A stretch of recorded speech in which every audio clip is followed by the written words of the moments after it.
guys, this is The Evil Within 2, and today we're going to be reviewing TUSDarryl. Okay, I'm just kidding. Hey everybody, this is TUSDarryl, and welcome to my review of The Evil Within 2, a game gorgeously artful and yet disgustingly beautiful. Can I say it like that? I think I could say it like that. I'm not sure if I want to say it like that, but I'll leave it like that. Anyway, let's get going, starting with the story. The Evil Within 2 takes place roughly 3 years after the events of the first game. No one believes the main protagonist, Sebastian Castellanos, who you meet once again. However, he is drunk, he is all washed up, he doesn't care about anything, he's done. At least until Julie Kidman, comes around and, in a way, slaps him and brings him back to his senses in the form of kidnapping him, because she's Kidman and half of her name is in kidnap. Anyway, Kidman takes Sebastian over to Mobius, who wants to jack him into STEM so he can go and look for his daughter, Lily Castellanos. However, they obviously only really want Lily back because she is the core that runs their program. So now you're back into the shoes of Sebastian Castellanos, going right through all the horrific events again and again and again and again that you find within the quiet town of Union. So let's see how Union is looking, shall we? Graphically, The Evil Within 2 is a little interesting. It looks like a painted canvas half of the time. Blood doesn't really look like blood like it did in the first game. Not that the first game had the most realistic blood, but the first game did look a lot grittier. I could look at the floor and be like, that's blood. In this game, sometimes I could look at the floor and say, that's blood. Other times, I think it's just strawberry jam slapped against the wall. However, that doesn't necessarily mean that the game looks terrible. In my opinion, the game is just stylized that way. Some people think that the gritty nature of the first Evil Within game fits the bill a lot more. I feel that this game captures the artistic vibes that the main antagonist, one of the main antagonists, Stefano, is portraying. Art. He wants art. Thus, the game looks painted. That's at least how I look at it. Either way around, whether you want to look at it like that or not, if we're looking at it on an objective level, The Evil Within 2 looks great. The lighting is great. The shading in the shadows and the way the characters look is awesome. If there's one gripe that I have with the graphics, it's that sometimes the textures aren't as clear as they should be. Meaning, sometimes you'll have to wait for things to render before they show up, or not even show up entirely, but before they look pretty. Sometimes the brick wall looks like someone took a paintbrush and started brushing light white strokes over a pink background until it eventually decides to say, hey, I'm actually bricks. Surprise. Sometimes that happens. Outside of that, though, the game does look gorgeous. Moving on to sound. The frick it was that?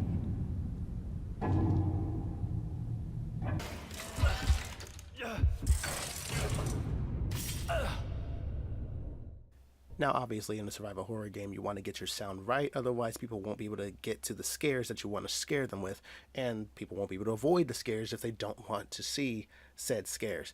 So, obviously, you got to get that right. And guess what? The Evil Within 2 does get it right. Sound separation is phenomenal. It's excellent.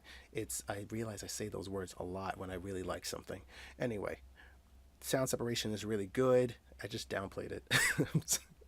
Anyway, it's great. Sound separation is great. You know, you hear screaming from the background, and where you go in that direction of the screaming, you can pinpoint where it is even if you don't know the area that well. That's hard to do in some games from what I've seen, because sometimes in other games I'll run in that specific direction and it'll sound like I'm standing right on top of where the screaming should be. Where is it? I can't go under the ground. But in Evil Within 2, you could tell someone is screaming and banging on the door right next to you or from across town. It makes Union feel alive. It makes it feel lively, even though everyone is dead for the most part. And it makes you think twice about walking in certain directions. I can't tell you how many times I've heard something skitter or whatever, and I'm just like, I'm going to sit here and stay in this bush, only for something to somehow still see me in the distance, because they cheat.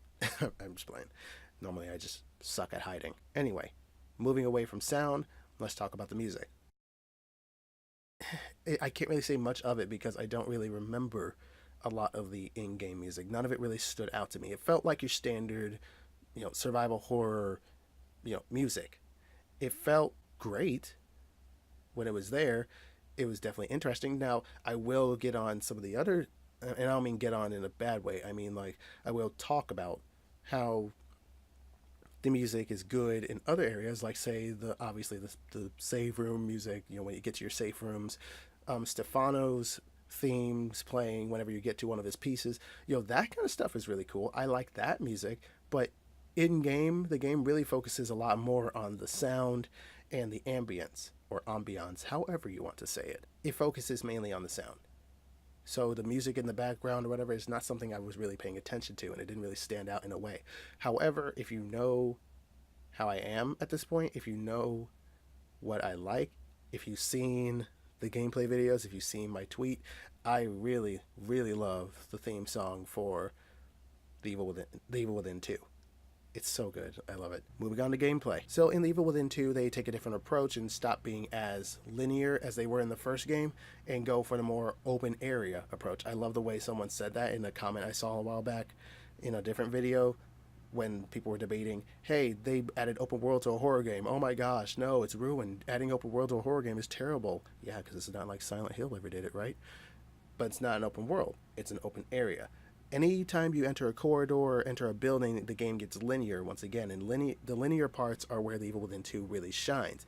That doesn't mean, however, that the open areas aren't good as well. The open areas are just as good. I feel like I have to go over there and see what that screaming was. I feel like I need to go over here and get this thing. They're not collectibles. You're not going over there to get collectibles. You're going over there to meet a new NPC. You're going over there to see what happened in this room. Sometimes you'll even get mini bosses.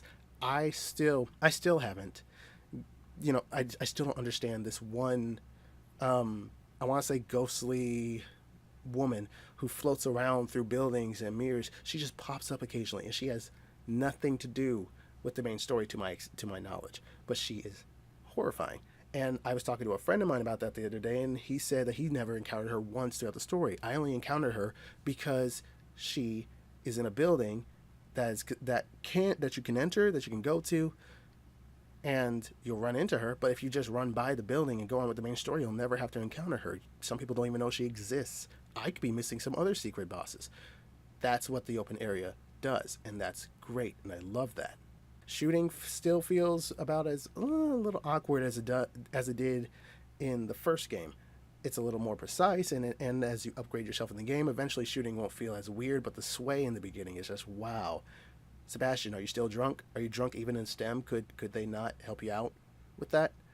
Outside of that, Sebastian still moves a little floaty from what I've seen, and I've seen other opinions on that, but in my opinion, it doesn't bother me as much. That's just how he runs. So moving on to bugs. I haven't encountered any bugs in this game that were game breaking, but I did see a few things that were actually pretty funny. For example, an enemy falling off the roof. If I can find the clip, it's right here. You gotta throw another one of your. No. No. No. Oh man, it was funny. I did not understand why it was on the roof in the first place and why it fell like that. All I could think was, oh, Bethesda, but it wasn't Bethesda Game Studios who made it. It was Tango Gameworks, still under Bethesda, thus it's still true. Anyway, the game's not really buggy. It doesn't really have any problems. I haven't encountered many or any crashes, or at least none that I could recall from memory, so maybe there weren't any crashes at all. The fact that I'm questioning it is actually a good thing. So what did I think of The Evil Within 2? Is it a go for it? Is it a caution? Or should you just straight up avoid it? If you are a huge fan of survival horror, if you love the first game, then I say go for it. Heck, even if you're not a fan of survival horror, go for it. I just have to say go for it.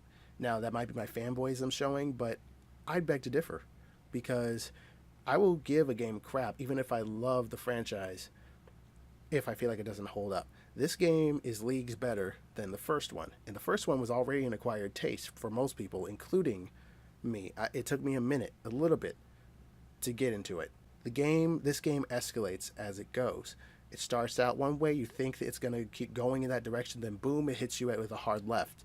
Then it hits you with a hard right, and next thing you know, there's a plot twist on top of that plot twist, on top of the plot twist, and then by the end, you're just like, oh my gosh, this is a rush. is such a rush. You will not be disappointed in the way the game ends. It's so great. So good. So phenomenal. I only said that last bit just to bother you. But all in all, this is a go for it. Thank you for sticking around for my Evil Within 2 review. I will have other reviews and other gameplay videos up soon, ideally. Things are finally calming down around here once again. So until then, until next time, I'll catch you guys later.